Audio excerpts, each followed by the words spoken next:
It's jammed, it's packed, it's the second part of the most brutal indie games releasing in November. And this half of the month offers some of the most outrageous and craziest games I've ever seen. And I absolutely love it. So let me show them to you.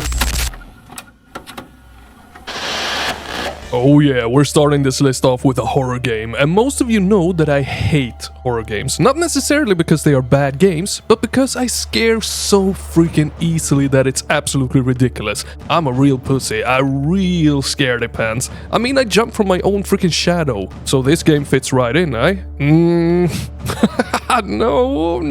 No, I most likely will never touch this game, but you might, and that's why it's here. And what makes this one stand out so much so that I put it in this video is that it is a co-op based horror game. You have guns in the form of upgradable flamethrowers that can turn into a multitude of things, and the monsters that you will be hunting, well, they are all inspired by good old works that have now turned into public domain, like Mickey or Pooh the Bear, and I think that's pretty damn sweet. Now it plays like the game Rip Out. You enter missions, you collect shit, and you upgrade your arsenal in procedurally generated item layouts, enemies and contracts. You can test it out on the 15th of November. Stop. Don't scroll past this one. Trust me. This is a real game. It's a very competent game. Oh gosh, it almost hurts saying that. Oof. This is the most outrageous game that I've ever played a demo of. I mean, hell, its full name is 420 Blazes 2 Game of the Year, Dank Dreams and Goated Memes.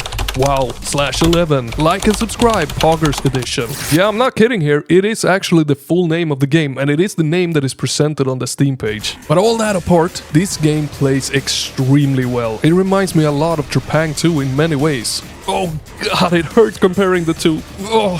But in all honesty, it is the truth. It's a super competent first-person shooter loaded with crazy abilities like slow-mo, slide, power-ups, and even crazier laughable enemies, memes. Oh god, so many memes everywhere!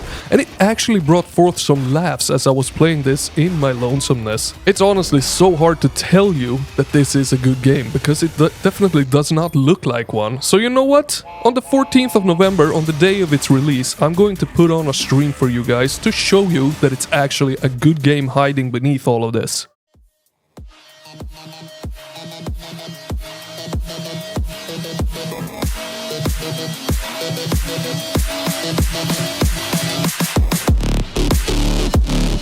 Oh yeah, deliver me death, baby. Oh my god, help me. These crazy games are getting to me. What the hell is wrong with me?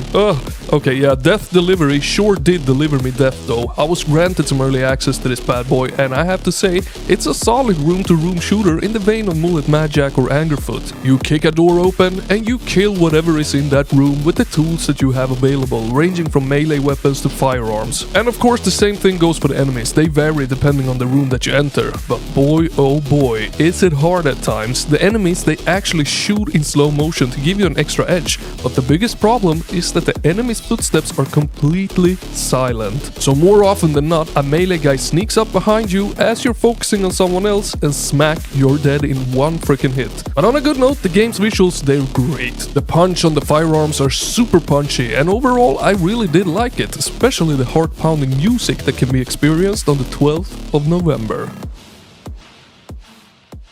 Broski, are you liking what you're seeing so far? Remember to hit the like and subscribe, but also join the Discord link down in the description, because on December the 14th, the Indie FPS of the Year 2024 is kicking off. But before December the 14th, you gotta cast your votes on which game to win the Indie FPS of the Year. Make sense? Yeah, it should make sense. And by voting, you also enter a giveaway for a random Steam game. Now the show itself, you gotta keep an eye out for it, because it will contain giveaways, it will contain 25 of the best FPS games in all of 2024, and a showcase connected to it that will show upcoming games, updated games, and some really hidden gems. So remember all of those things and everything will be good. Now let's continue.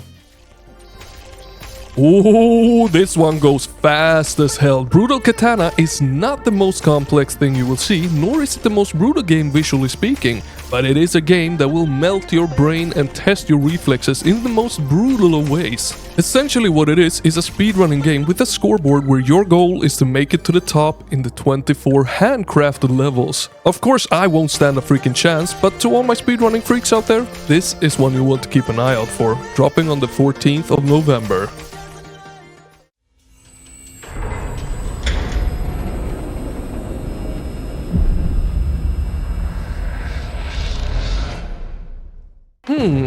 Now this looks like a cool game. Not sure any of you heard of it or played the first one, but I thought I'd include it in this video since at least it looks cool.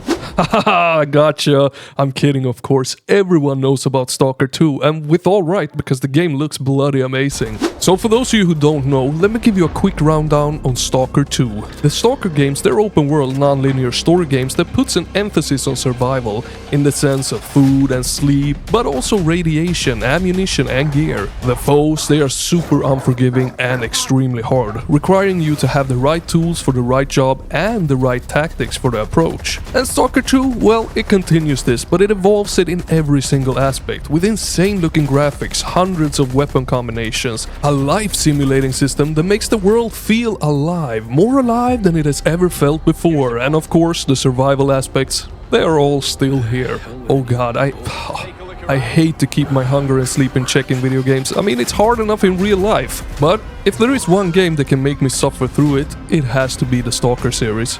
Now, it all takes place in the Chernobyl exclusion zone, and as we all know, radiation creates all sorts of evil mutants. And Stalker is no different here, creating a ton of horror combined with adrenaline-filled action. And I honestly can't wait to jump into this on November the 20th.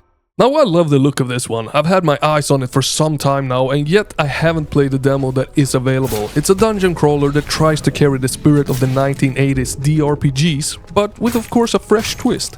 Its movement is grid-based, but its combat is real-time.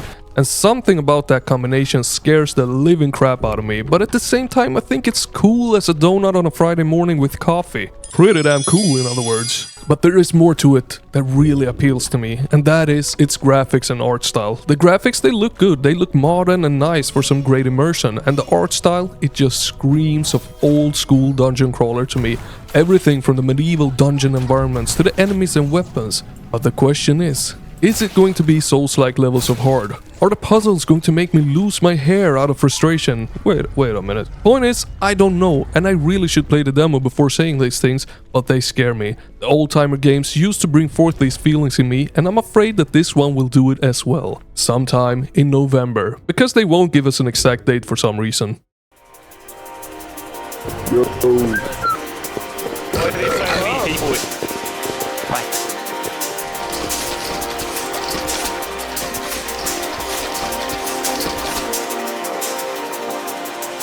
Now I told you that the second half of November was outrageous, even though it might not look like one. This is also a competent one. Manaballs is an online survival game with roguelike extraction and farming elements. We get to venture into the woods, gather resources, build bases, and engage with players through in-game voice chat. There's also the opportunity to team up and conquer dungeons, craft weapons, or hell, even go and raid other player bases for that sweet loot.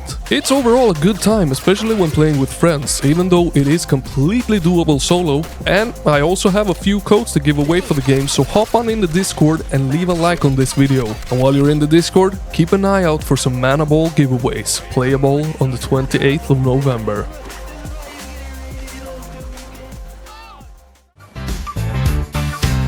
I wanna blow all the leaves out of hills in the city of constant fall. Yes, I wanna blow with you the leaves out of the city. Yeah, I know, I focus on the brutal in the games, but I mean, come on, look at this, just look at it, look how satisfying those freaking leaves look. I just want to blow the shit out of those leaves, man. Wait, you know what I mean here. This, my friends, is one of those satisfaction games. You do the cleaning and you're rewarded with upgrades and satisfaction. But this one goes a step further with a comic book twist. Master Leaf Blower is a fun-filled arcade game that blends physics-based gameplay with comic book-style storytelling. You get to become the ultimate leaf blower as you transform from an ordinary hobo into a city savior. And I can definitely see myself streaming this for 8 hours straight on the 25th of November.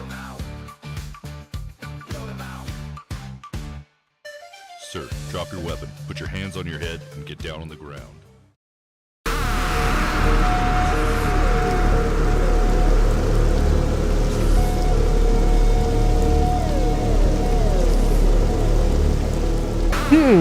Now this one looks really neat, doesn't it? I sure think so. I think it looks pretty damn awesome. I love the graphics of how it combines 3D and modern with good old sprites, but in super high resolution.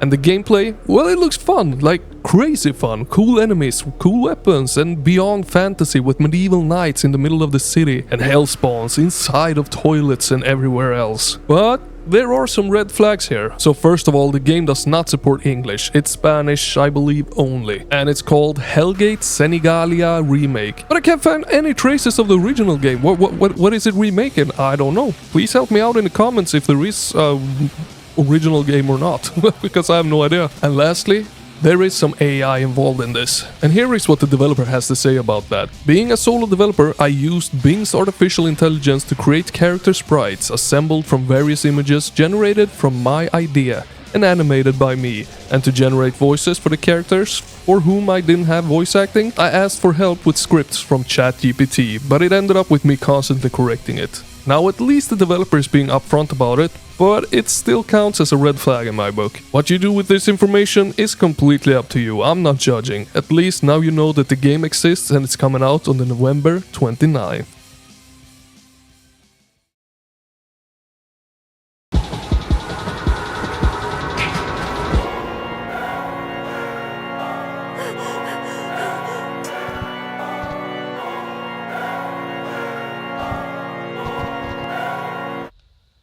Haunted with a few days of freedom left, Michelle is offered tantalizing opportunities to escape her curse. If she can muster her courage, brave the demon world, and keep her hellhound pistol loaded, she might actually find a way to rebalance the scales of destiny. And rebalancing the scales of destiny is something I very much would like to do. Hell, combining a fixed camera and good old arcade first-person gunfights is so freaking brilliant. I know there is another game doing it, but this one will be releasing before it, so all props to this game. And in all fairness, the two games look completely different. And the other thing that really intrigues me is the second dimension. Using your third eye will let you enter a much more horrifying, demonic-like dimension that I badly want to explore, really adding another layer of horror to the mix that, if done right, can really amp up the experience a la Silent Hill style on the 14th of November.